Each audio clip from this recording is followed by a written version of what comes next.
और जहां तक रहा नाम का सवाल, तो मेरा नाम जबीन शम्स निजामी है और मैं अभी पटना से चल करके आप लोगों के बीच आई हूं। और मेरा आने का मकसद जो है वो जाहिर सी चीज है कि मैं अपनी माओ और बहनों के लिए यहाँ पे आई हुई हूँ। आप सभी जानते हैं हम आधी आबादी हैं और खास तौर से अगर सीमांचल की बात की जाए तो 70% महिलाएं वोटर हैं, लेकिन हम हमेशा हक और अधिकार से वंचित रखा जाता है। तो मेरी कोशिश यही है कि मैं उनकी आवाज को अपनी आवाज में मिला करके मजबूत करूं। और शुरुआत करती हूं अपनी बातों से। ये तो था मेरा इंट्रोडक्शन। लाल किले का हर एक पत्थर बोलता है, लाल किले का हर एक पत्थर बोलता है, इतिहास मिटाने वाले ना कभी आए थे ना कभी आएंगे। लाल किले का हर एक पत्थर बोलता है, इतिहास मिटाने वाले ना कभी आए थे ना कभी आएंगे। युगों युगों तक फहराया जाएगा तिरंगा मेरे मस्तक पर, युगों युगों तक फहराया जाएगा तिरंगा मेरे मस्तक पर। तुम जैसे तो कितने ही शासक आएंगे और चले जाएंगे, है कि नहीं? बताओ तो फिर आवाज आनी चाहिए ना भाई, आवाज आनी चाहिए, आती रहनी चाहिए, मजबूती दिखनी चाहिए। और आज हमारे भाई हैं सरवर आलम साहब, जिनके लिए हम सभी आज यहाँ पे इकट्ठा हुए हैं। तो खास तौर से मेरी जो महिलाएं, माएं और बहनें जो पीछे खड़ी हुई हैं, जिन तक शायद मेरी आवाज पहुंच पा रही है या नहीं पहुंच पा रही है, अगर वो मुझे सुन रही हैं तो कम से कम एक बार हाथ उठा करके मुझे जवाब दीजिए कि मेरी आवाज उन तक पहुंच रही है।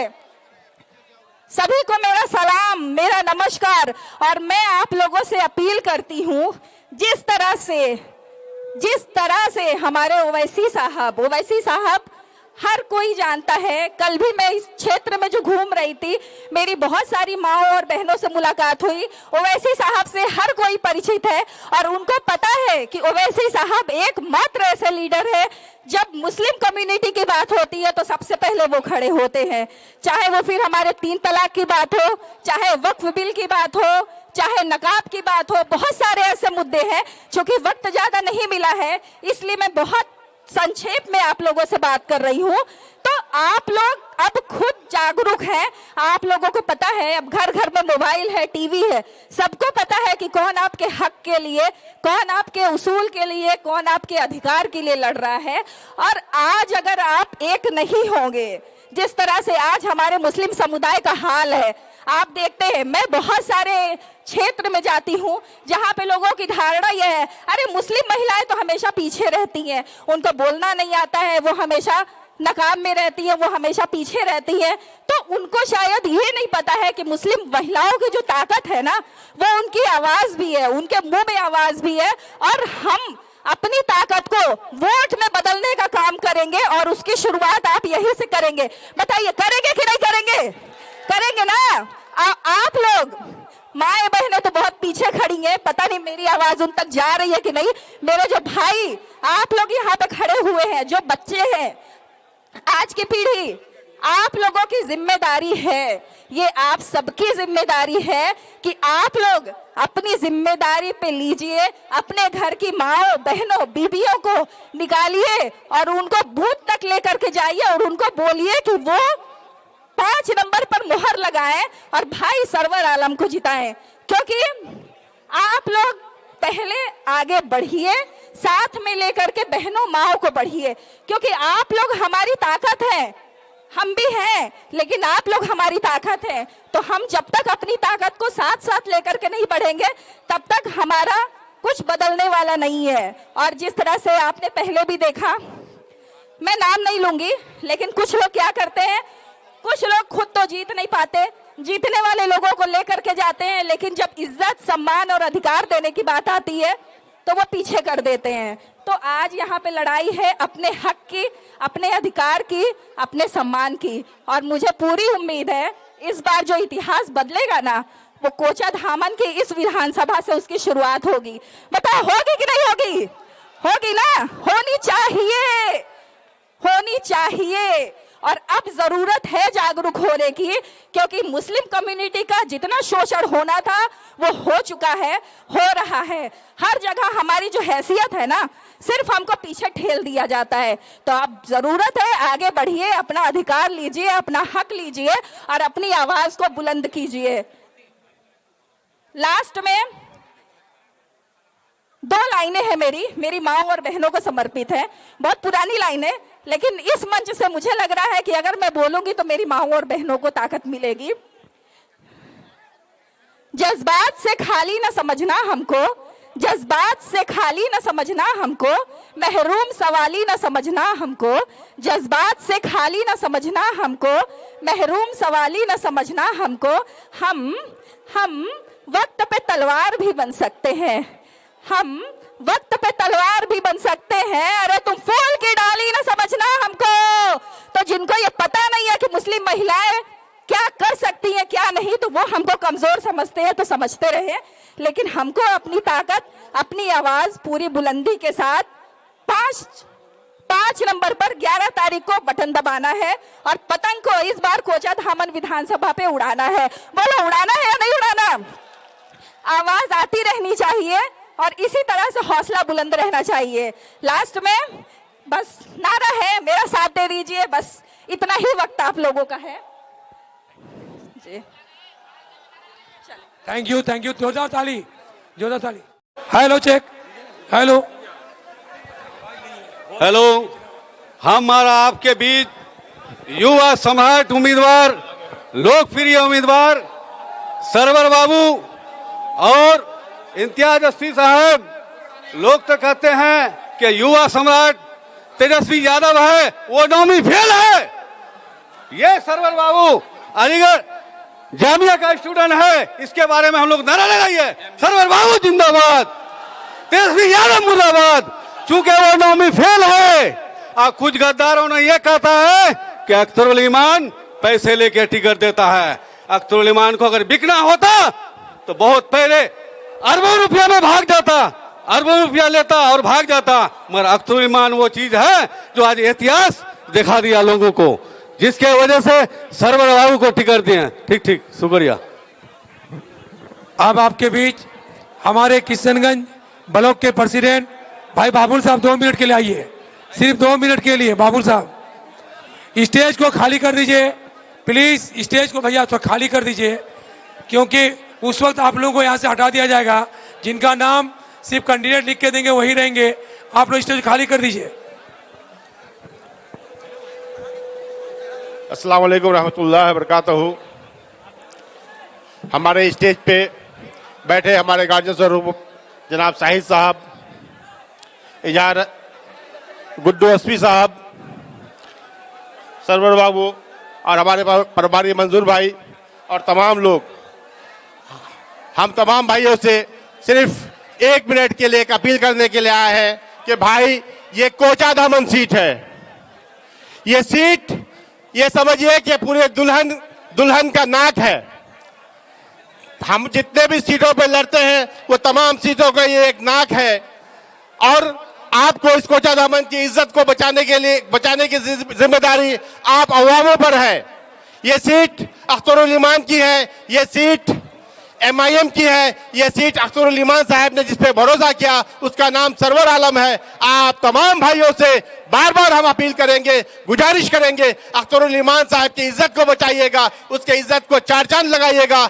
हमारे जनाब सरवर बाबू को ज्यादा से ज्यादा वोटों से कामयाब बनाइएगा। आप तमाम लोगों के से एक अपील है कि आप तन मन धन जैसे भी हो, जिस तरह से भी हो, मदद करना चाहें, आप सरवर बाबू का मदद कीजिए। आने वाले 11 तारीख को इंशाअल्लाह, पिछले बार आप लोगों ने 80,000 वोट देने का काम किया था, इस बार इंशाअल्लाह हमें उम्मीद है कि आप 1 लाख पार करेंगे ना भाई? अख्तरुल ईमान की इज्जत को बढ़ाएंगे ना? आप अख्तरुल ईमान के साना बसाना हमेशा चलने वाले लोग हैं। आप तमामों के सामने में अख्तरुल ईमान साहब ने सरवर बाबू पर भरोसा करके आपके सामने में खड़ा किया है। हमें उम्मीद है सरवर बाबू अख्तरुल ईमान के कंधे से कंधा मिलाकर इस कोचाधामन के नाम को और रोशन करने का काम करेगा। आज कोचाधामन किसी तारीफ के मोहताज नहीं है। कोचाधामन हिंदुस्तान में मशहूर हो चुका है। हिंदुस्तान के नक्शे में कोचा धामन को ढूंढिएगा तो अब मिलने लगेगा।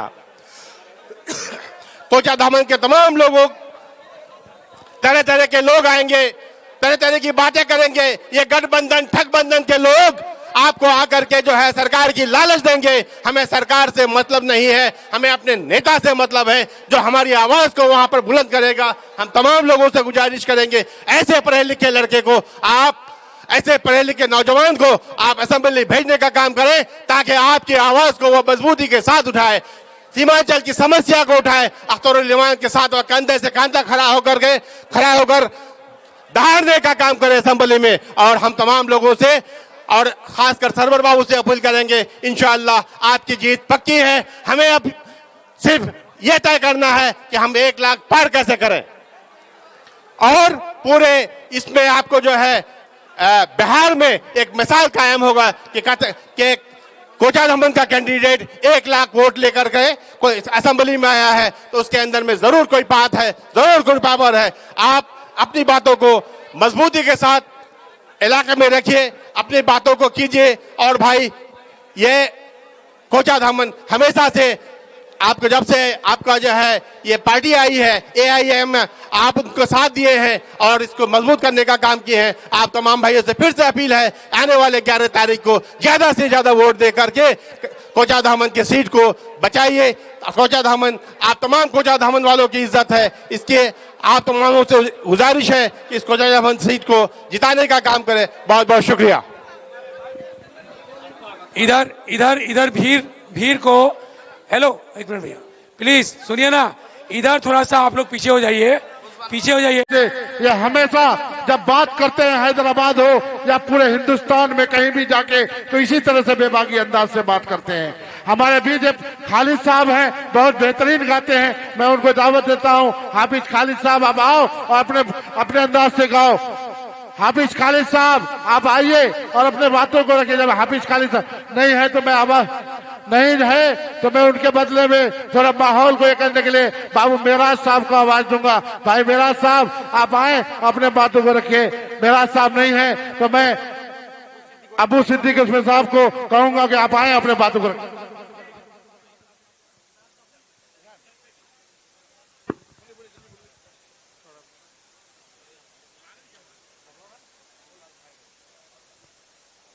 अस्सलामु अलैकुम व रहमतुल्लाहि व बरकातुहू।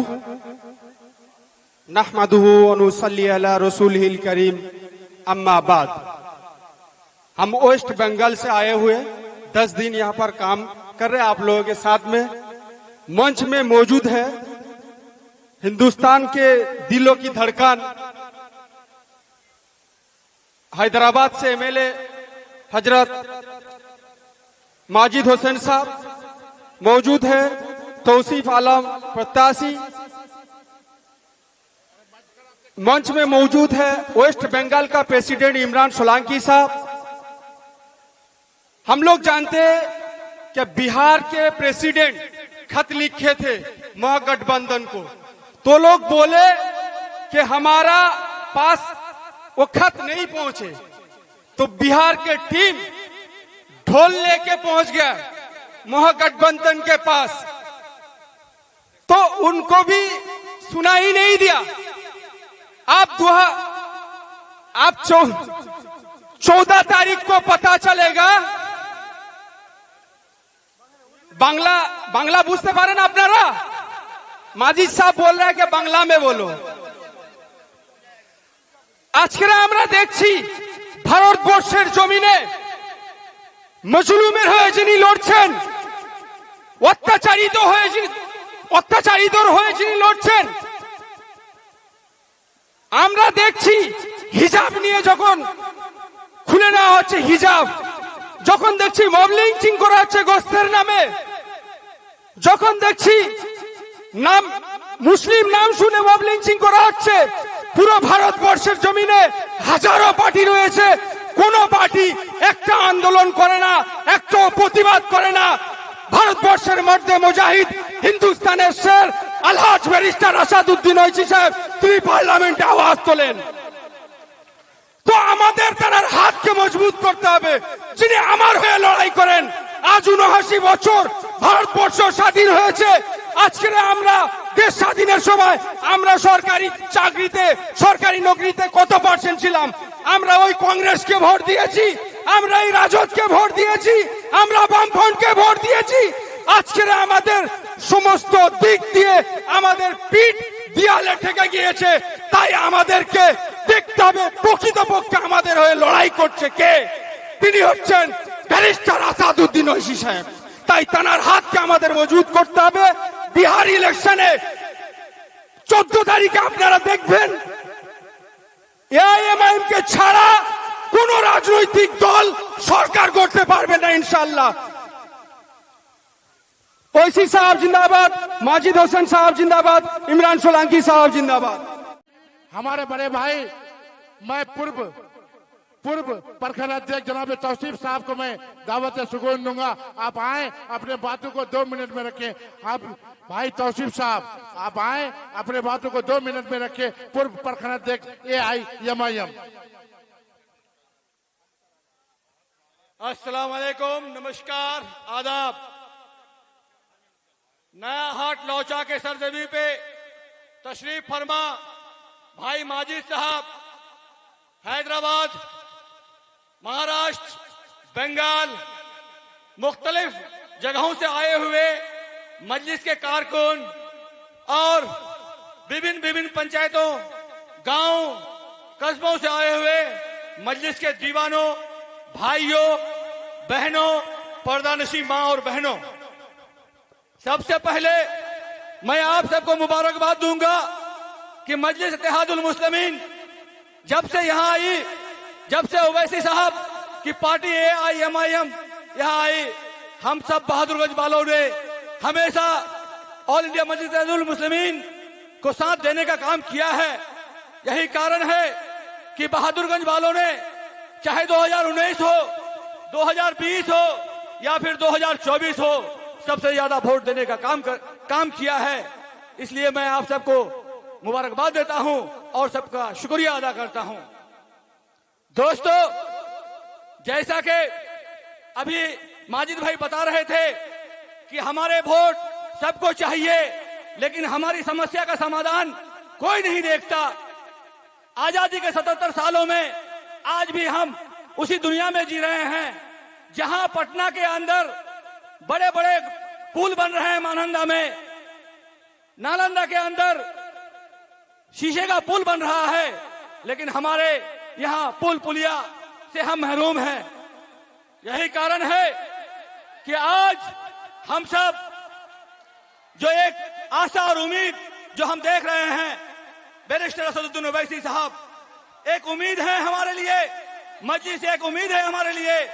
और मैं आप सबसे अनुरोध करता हूं कि AIMIM के उम्मीदवार मेरे मिता बेबाक लीडर उम्मीदवार जनाब तौसीफ आलम साहब को 11 तारीख को पतंग के निशान पर भारी बहुमत से जिताकर ओवैसी साहब को मजबूत करना है, AIMIM को मजबूत करना है। जैसा कि आप आसमानों में देख रहे हैं कि हमारे और आपके कायद हम सब जिनका इंतजार कर रहे थे, असदुद्दीन ओवैसी साहब आ चुके हैं। 2-4 मिनट के अंदर वो यहां स्टेज पे मौजूद होंगे और आप सब से गुजारिश है कि अपनी अपनी जगह पर बैठे रहें और अपने क़यादत को सुने। बैरिस्टर असदुद्दीन ओवैसी साहब बहुत जल्द हमारे और आपके बीच तशरीफ फरमा रहे हैं। बहुत बहुत शुक्रिया। आपके बीच हमारे हिंदुस्तान के सर जनाब बैरिस्टर असदुद्दीन ओवैसी साहब आके पहुंच चुके हैं हेलीकॉप्टर से। मैं उनके जनाब बैरिस्टर असदुद्दीन ओवैसी साहब जिंदाबाद। देखो कौन आया, देखो कौन आया, देखो कौन आया। जनाब तौसीफ आलम जिंदाबाद, जिंदाबाद, जनाब तौसीफ आलम जिंदाबाद, जनाब तौसीफ आलम जिंदाबाद, जनाब तौसीफ आलम जिंदाबाद। देखो देखो कौन आया, शेर आया, शेर आया, देखो देखो कौन आया, शेर आया, शेर आया। असदुद्दीन ओवैसी साहब जिंदाबाद। इसलिए कि हमारे यहाँ एक कोचा धामन के लाल ने इतना विकास किया है, तो इतना तो हक मेरा भी बनता था। अब मैं चाहूंगा पूर्व मुखिया जनाब मुखिया मुश्ताक साहब है, उनसे मेरी गुजारिश है कि 2 मिनट में अपनी बात को रखें। चूंकि मजलिस में जो भी आ जाता हर आदमी वक्ता ही रहता है, इसलिए मेरी गुजारिश है, मुझे सुनना है सदर साहब को, और इसलिए 2 मिनट में अपनी बात को रखें। जनाब मुखिया मुश्ताक साहब।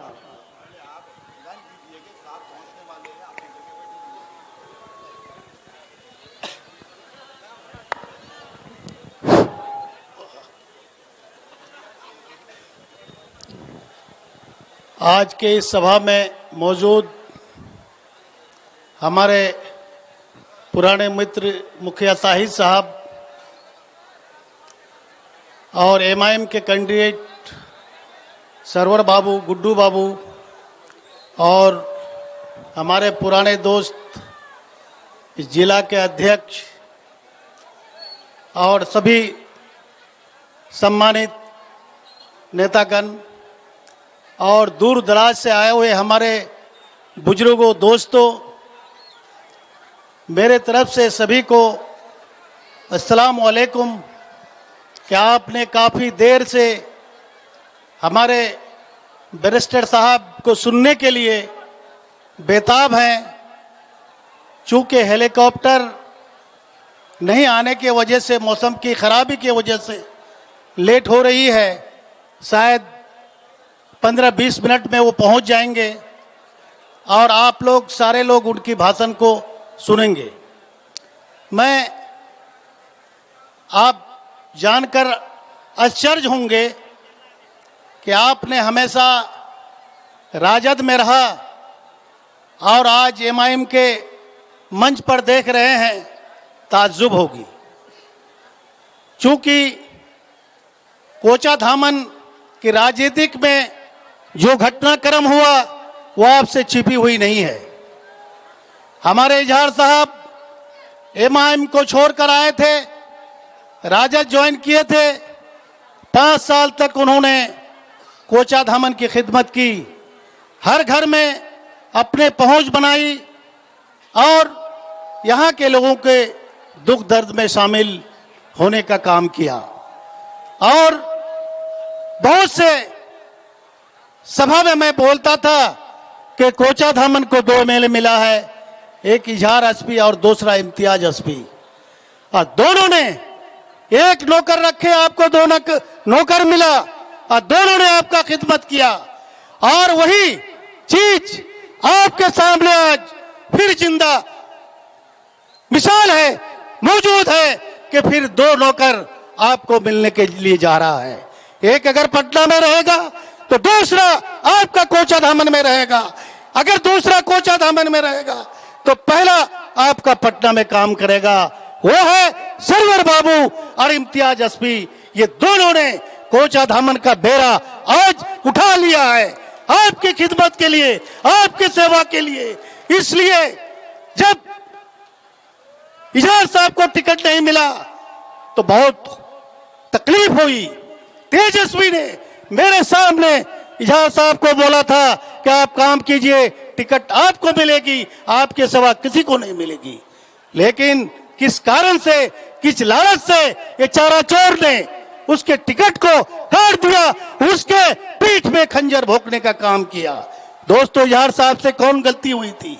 आखिर में जो मीटिंग बरबट्टा में हुई, ये भी तेजस्वी के कहने पर हुई, जिसमें कम से कम 20-25 लाख खर्च करवाने का काम किया कि आप जाइए, आप आदमी को जमा कीजिए, हम यहाँ से नेता भेज रहे हैं, आपको सर्वे करा रहे हैं, उसके बाद आपका टिकट कंफर्म है। उसके बाद भी ये गद्दार ने इजहार एसपी का टिकट को काटने का काम किया, जिसके वजह से हम लोगों को काफी तकलीफ हुई। और मैं इस प्रखंड का आज से 5 दिन पहले मैं इस प्रखंड का प्रखंड अध्यक्ष आरजेडी का रह चुका हूं और मैंने कई सालों से आरजेडी के लिए गांव-गांव हर टोले में जाकर के मैंने काम किया है।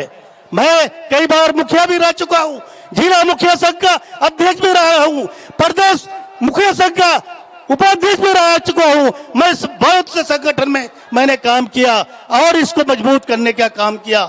लेकिन तेजस्वी यादव और लालू प्रसाद ने इस तरह का गद्दारी का काम किया। ये गद्दारी आज से नहीं पहले से कर रहा है। वो सिर्फ नेताओं को, मुसलमान लीडरों को सिर्फ आगे पीछे करने का काम किया है, वो किसी को कुछ देने के लिए तैयार नहीं है। इसलिए दोस्तों अब वक्त आ गया है कि आपको कोचा धामन को बचाना है। कोचा धामन को कैसे बचाइएगा? हम लोग 40 साल से राजनीति कर रहे हैं। हम लोगों ने कोचा धामन को, इस जिले को बहुत नजदीक से देखा है कि जब जब ये कोचा धामन गलत लोगों के हाथ में गया है, कोचा धामन तबाह हो गया है। इसलिए गलत हाथों से बचाने के लिए एक अच्छे इंसान जो सरवर बाबू है, चूंकि हमारा साहिद साहब का लड़का है, मैं कई दर्जनों पंचायतों में हम लोग साथ रहे हैं, हम लोग एक साथ, हम लोग बहुत जगह घूमने के लिए भी गए हैं, उनको नजदीक से जानते हैं। वो लड़का बहुत ईमानदार है, कभी किसी को ठगने का काम नहीं किया, किसी को लड़ाने का काम नहीं किया। इसलिए हमें उम्मीद है कि सरवर बाबू इंशाअल्लाह उसको कामयाब कराएंगे और कोचा धामन की खिदमत और यहाँ के विकास को तन मन धन से लगाकर करेंगे। और मैं इम्तियाज एसपी साहब को भी कहता हूँ कि आप, ये पद एक बहुत बड़ी चीज नहीं है, खिदमत खल्क एक बहुत बड़ी चीज है।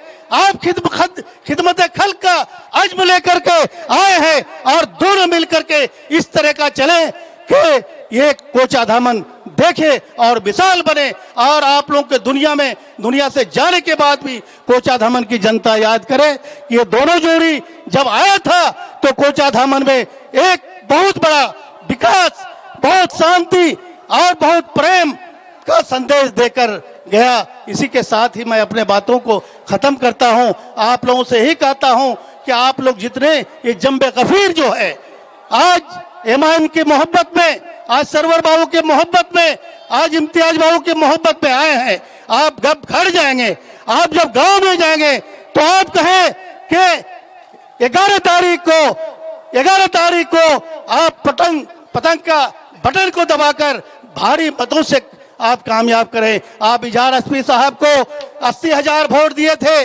और हमारे साहिद साहब को जब आरजेडी से 2020 में खड़ा हुए थे तो 26,000 वोट आए थे। ये दोनों वोट तो सामने है, लेकिन आप लोग ऊपरिया कितना वोट देते हैं ये 14 तारीख को देखा जाएगा और ये जरूर आप लोग करेंगे। और इसके साथ ही मैं अपने बातों को खत्म करता हूँ। खुदा हाफिज, जय हिंद, जय भारत। में आपके महबूब लीडर आपके बीच होंगे। अरे जिनसे जितना प्यार होता, जितनी मोहब्बत होती है, उतना इंतजार किया जाता है। शिद्दत की प्यास लगे तो पानी पीने में मजा आता है। आता कि नहीं आता? अपने महबूब लीडर को मानते हैं? उनके लिए रुक सकते हैं? रुक सकते कि नहीं रुक सकते? काम काज को छोड़ के आए हैं, इंशाअल्लाह महबूब लीडर को सुनकर जाएंगे। अब मैं हमारे हैदराबाद के बहुत ही होनहार ही नहीं बल्कि जिम्मेदार साथी, जिन्होंने अपनी हयात में माशाअल्लाह कई बार बिहार का दौरा किया और वहां पर सियासत में रहकर निचली सतह में इन्होंने बहुत काम की, जिनकी वजह से, इन्हीं लोगों की वजह से पूरे बिहार ही नहीं पूरे मुल्क हैदराबाद की तरफ नजर उठाकर देखता है। जिनसे मेरी मुराद है हैदराबाद के कॉर्पोरेटर मिर्जा सलीम बेग साहब, उनका मैं इस शेर के साथ इस्तकबाल करता हूं। ना कर तकदीर का शिकवा मुकद्दर आजमाता जा, ना कर तकदीर का शिकवा मुकद्दर आजमाता जा, मिलेगी खुद बखुद मंजिल कदम आगे बढ़ाता था। एक बार जोरदार ताली से मिर्जा सलीम बेग साहब का आप इस्तकबाल कीजिए।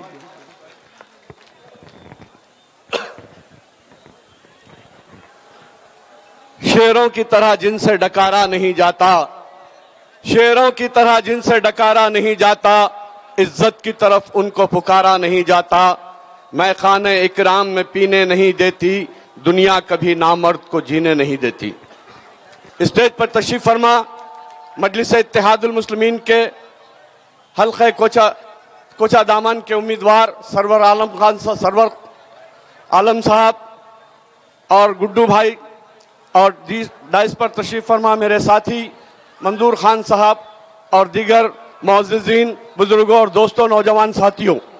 आज का ये इंतखाबी जलसे आम है और इंतखाबी जलसे आम में आपके मुकाबिल में जो दो उम्मीदवार हैं, एक बीजेपी का उम्मीदवार है और दूसरा दूसरा बीजेपी की बी टीम का उम्मीदवार है। इसलिए कह रहा हूं कि किसी शायर ने क्या खूब कहा है, खुले दुश्मन का इस्तकबाल हमें मंजूर है लेकिन खुले दुश्मन का इस्तकबाल हमें मंजूर है लेकिन खुदा महफूज रखे दोस्त के ज़हनी तासुब से। एक तरफ बीजेपी ने अपने 10 साल इख्तिदार में हिंदुस्तान की बहुत सी रियासतों के इंतखाबी इलेक्शन हुए और पार्लियामेंट के भी इलेक्शन हुए, लेकिन किसी एक मुस्लिम उम्मीदवार को टिकट नहीं देकर उसने साबित कर दिया कि उसको मुसलमानों की जरूरत नहीं है। और आपकी रियासत बिहार के इलेक्शन से ऐन कबल ही बीजेपी के नेताओं ने कह दिया कि हमें नमक हरामों की जरूरत नहीं है, हम मुसलमानों के वोट की जरूरत नहीं है। चलिए फैसला हो चुका, एक तरफ मुसलमानों का वोट मांगने वाला नहीं है, तो अब दूसरा जो हमारे मुकाबिल में उम्मीदवार है, जिस तरीके से मैंने शेर पढ़ा वो हकीकत आपके सामने रखना चाहता हूं। इसने कहा कि हमें आपका वोट चाहिए, आपका वोट इंडिया अलायंस को चाहिए, लेकिन किसी कीमत पर नहीं, मुफ्त में चाहिए। अगर वो समझ रहे हैं कि रियासत बिहार के 18% वोट अगर बीजेपी नहीं ले रही है तो इसके बाद हम ही को तो मिलेगा, ये उम्मीद लगाकर बैठे थे। इंशाअल्लाह रियासत बिहार की 18% मुस्लिम जनता और दीगर पसमानदा तबकात जिनके दुख दर्द में मजलिस इत्तेहादुल मुस्लिमीन हमेशा रही, वो तमाम मिलकर ये बता देंगे तेजस्वी को। मजलिस इत्तेहादुल मुस्लिमीन की क़ियादत ने तेजस्वी लालू प्रसाद यादव और इंडिया अलायंस से कहा था कि हम हर तरीके से बीजेपी को हराना चाहते हैं, हम आपका साथ चाहते हैं, हम भी आपको मदद करने के लिए तैयार है, हमें सिर्फ 6 सीटें दीजिए। तो उन्होंने नहीं कहा, इसके लिए नहीं कहा कि उन्हें इख्तिदार अजीज है और उसके साथ साथ वो मुस्लिम क़ियादत बनने नहीं देना चाहते। वो खुला दुश्मन है, वो कह चुका है कि तुम्हारा साथ नहीं चाहिए, और ये इसका जहन ऐसा है, बीजेपी से कम नहीं है। इनको भी वोट चाहिए लेकिन आपकी क़ियादत बनने नहीं देना चाहते, आपको कायद बनना देना नहीं चाहते। इसी मंसूबे के तहत उन्होंने हमको हाथ मिलाने से इनकार किया। लेकिन खुदा की कसम, मगरिब का वक्त है, मुझे अल्लाह की जात पर यकीन है कि आने वाले बिहार के नताइज ये बात को मजबूर कर देंगे। ये मगरूर सर इंशाअल्लाह मजलिस इत्तेहादुल मुस्लिमीन की चौखट पर झुकेगा। और अगर इख्तिदार में आने के लिए अगर किसी को चीफ मिनिस्टर बनना होगा तो वह मजलिस की ताईद के बगैर ना बने, अल्लाह से मेरी यह दुआ। बुजुर्गों और दोस्तों, हम 2015 से आपकी रियासत में आए हैं, मुसलसिल आते रहे हैं, और हमारी कोशिश सदर मोहतरम के हुक्म पर हम यहाँ आते रहे। हमने आपके पास के दुख दर्द को देखा है, आपकी तकालीफ को देखा है। आपके कोचा दामन, बहादुरपुरा, ये बहादुरगंज, ये जितनी 12 आपकी कॉन्स्टिट्यूंसीज में है, हम इनका को चप्पा चप्पा घूमे हैं। आप लोगों के मसाइल से हम बखूबी वाकिफ हैं। मजलिस की कोशिश भी यही रही है कि आपके बच्चों को जो बुनियादी आप लोगों को जो बुनियादी सहूलतें हैं, वो है तालीम का मसला है, वो रोजगार का मसला है, वो आपकी सेहत व आफियत का मसला है, जिसके ऊपर बहुत काम करना है। इन तमाम 65 साल से मुसलसिल जीतने वाले आज इनको होश आ रहा है, आज ये बातें कर रहे हैं कि हम कुछ करेंगे। अरे जिस वक्त इख्तिदार मिला था उस वक्त क्यों नहीं किया? 10 साल इख्तिदार में कोई एक स्कूल आपने बनाया, कोई एक सरकारी दवाखाना आपने बनाया। इन 10 सालों में आप बरसरे इख्तिदार रहे, क्या आपका कोई ऐसा काम जो उम्मत मुस्लिमा याद रखे कि कौम के मुस्तकबिल को संवारने का कोई काम इन 10 सालों में किया है? तो बताओ। आज हमसे पूछ रहे हैं कि क्या हुआ? अवेसी हॉस्पिटल बनाते बोले थे, दवाखाने बनाते बोले थे, पूछ रहे हैं ना? यकीनन बनाएंगे, यकीनन बनाएंगे। मैं आपसे सवाल करना चाहता हूं, भरे मजमे से पूछना चाहता हूं, क्या आपके पास अल्लाह के करम से दौलत रखी हुई है, लेकिन आपका बच्चा जो बहुत ही कम उम्र है, अगर वो आज 10 साल का बच्चा आपसे फरमाइश करे कि मुझे एक मोटरसाइकिल दिलाई जाए, क्या आप दिलाएंगे? नहीं। जब तक वो बच्चा अपने पैर पर ठहरने के काबिल नहीं होता, उस वक्त कोई चीज नहीं दी जा सकती जिससे उसकी जान को खतरा हो। यही हमारा भी मकसद। जब तक मजलिस इत्तेहादुल मुस्लिमीन की क़ियादत को आप अपने हाथों से मजबूत करेंगे, इंशाअल्लाह हुकूमत से भी लाएंगे और जमात से भी लाएंगे। शर्त यह है कि अपने मरकज़ सियासी को मजबूत करो। हम आज अल्हम्दुलिल्लाह, मैं हल्के असेंबली चंद्रायन गुट्टे का कारपोरेटर हूं, जो 25 साल से एक हल्के में अकबरुद्दीन अवैसी साहब की सरपरस्ती में खिदमत अंजाम दे रहा। हमारे पास तालीमी इदारों का जाल है। हुकूमत की जानिब से केजी से लेकर पीजी तक की मुकम्मल तालीम का इंतजाम हुकूमत से लड़ कर हमने करवाया, और दूसरी तरफ खुद हबीब मिल्लत आली जनाब अकबरुद्दीन अवैसी साहब ने केजी से लेकर पीजी तक की तालीम का इंतजाम करवाया। ये हुकूमत से भी करवाते हैं और अपने बलबूते भी करते हैं। शर्त यह है कि हम मुनज़्ज़म और मुत्तहिद हो और अपनी जमात को मजबूत करें और अपने इत्तेहाद के जरिए मजलिस इत्तेहादुल मुस्लिमीन को कामयाब करें और बता दें कि बातिल से डरने वाले या आसमां नहीं, हम 100 बार कर चुका है तो इम्तिहान हमारा। तेगों के साए में हम पलकर जवा हुए हैं, आसान नहीं मिटाना नामो निशा हमारा। शुक्रिया, खुदा।